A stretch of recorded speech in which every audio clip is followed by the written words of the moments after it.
ومن حيث خرجت فول وجهك شطر المسجد الحرام وإنه للحق من ربك وما الله بغافل عما تعملون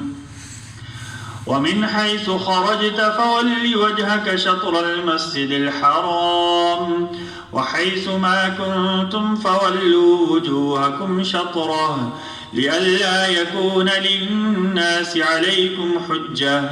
إلا الذين ظلموا منهم فلا تخشوهم واخشوني وليتم نعمتي عليكم ولعلكم تهتدون